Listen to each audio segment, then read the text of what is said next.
a ride that was responsible for deaths on not just one, but two separate occasions. In 2004, 7-year-old Stephanie Duodon managed to get free of her restraints while waiting for the Mind Scrambler to start, a twister ride at the Rye Playland in New York. She knelt on the seat, and as soon as the fast-paced attraction began, she was thrown to her death. 3 years later, a ride worker was also killed when the Mind Scrambler was started accidentally while she was still attending to the passengers. This is why ride attendants must check safety restraints. When 16-year-old Hayley Williams was riding the water roller coaster Hydro in Wales, she suddenly flew out of her car and plunged 100 feet to her death. CCTV footage showed the staff had not checked if her lap restraints were secure. The park was eventually fined $370,000 for negligence, and the ride was redesigned, this time with over-the-shoulder style restraints. You wouldn't have imagined a ride which consisted of firing people from a medieval siege weapon would be a real thing, because let's face it, it sounds a bit dangerous. Yet that's what the human trebuchet at Middlemore Water Park really was. The attraction fired thrill seekers 100 feet away into a tennis court-sized safety net. At least that was the idea. When 19-year-old Oxford University student Kostadin Yankov became a human projectile, he never made it to the net, landing just short and later dying of his internal injuries. As it became one of the first ever wooden racing roller coasters when it was built in 1911, the Derby Racer never had the best safety record. Shortly after it was opened, a man flew out of the coaster and was killed instantly on impact. 6 years later, another man was not only thrown from the car, but into the path of another train, again killing him instantly. It took a third death in 1929 from another passenger unwillingly leaving the coaster at high speeds, before a case was brought against the ride's operators. On September 5, 2003, Disneyland's Big Thunder Mountain Railroad became the last ever ride 22-year-old Marcelo Torres would go on. As the head locomotive entered a tunnel, its axle broke loose and jammed against the brake section, causing it to become airborne and hit the ceiling. It proceeded to fall on the first passenger car, crushing and killing Torres, as well as injuring 10 other passengers. This accident was blamed entirely on the poor maintenance of the ride at the time. Never get too close to a ride in motion.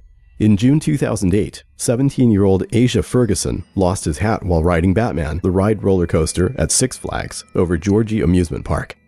Afterwards, in order to retrieve his headwear, Ferguson climbed over 2 fences while the coaster was operating. Once on the tracks, it is thought he tried to grab the hanging legs of the passengers in the car above him. This train hit him at 50 miles an hour, and he was decapitated. The event mirrored an incident 6 years earlier, when a groundskeeper was killed after he wandered too close to the coaster and was hit in the head by a rider's leg. When a group of students decided to attempt to break the world record for most riders on a water slide, things went tragically wrong. On 2nd June 1997, 33 pupils from Napa climbed the stairs of the Banzai Pipeline water slide at Waterworld, California, which was then known as Waterworld USA Concord.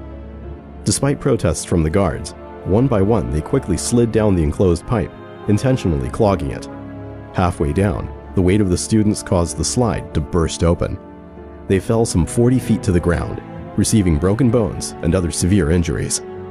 The last person to enter the ride, a 17-year-old girl, was killed after she landed headfirst on the concrete below.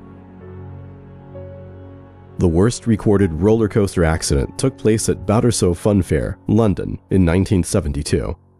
This ancient wooden coaster hadn't been maintained sufficiently for many years, and it was this negligence that led to the tragedy. As the cars were ascending the hill of the first drop, the rope pulling them suddenly snapped. The anti-rollback mechanism that was in place failed to operate. The cars sped backwards and crashed into the boarding area, smashing through a wall and killing 5 children and seriously injuring 13 others. The accident was a major factor in the fair closing down 2 years later. On June 14, 1986, the world's largest indoor triple-loop roller coaster, the Mindbender, was the scene of one of the worst accidents of all time. Missing bolts on the wheel of the last car caused it to completely disengage from the track. It swung about wildly, causing passengers to violently fly out. 3 people were killed from the fall, and when the cars crashed into a concrete pillar, while another man was seriously injured in the neck and chest. The worst ever accident to take place on a theme park ride didn't involve a roller coaster, a Ferris wheel, or any kind of white-knuckle ride. It took place in a haunted house.